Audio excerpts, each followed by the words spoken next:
Hello guys, ako'y magluluto ngayon ng chapsoy. Ang ihalo ko guys sa chapsoy ay pork. Ito po ang mga sangkap niya.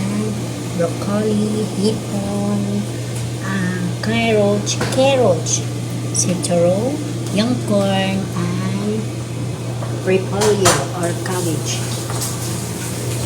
At ito po guys, nagisa na po ako ng ricado para ready to cook. Mamaya pagkaluto na, haluan natin ng kunting cornstarch para lumapot ng kaunti. Ilagay ko na po guys yung karning baboy.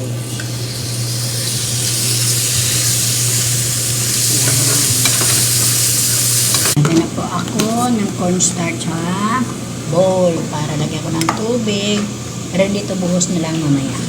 Nilagyan ko muna ng tubig guys para lumambot.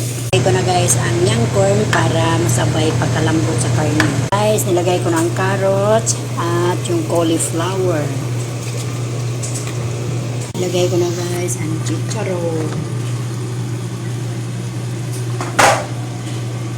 Haluin. At saka repolyo.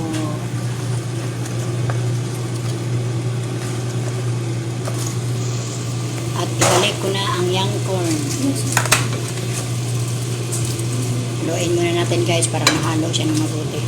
Okay, lagyan ko na guys ng tinunaw na cornstarch para medyo malapot ang sabaw. Halo-haloin konti. At saka pamintang durog, powder, at asin.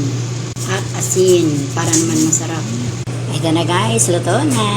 Ito na po guys, ready to serve na. Thank you. Ang sarap ng chapsoy.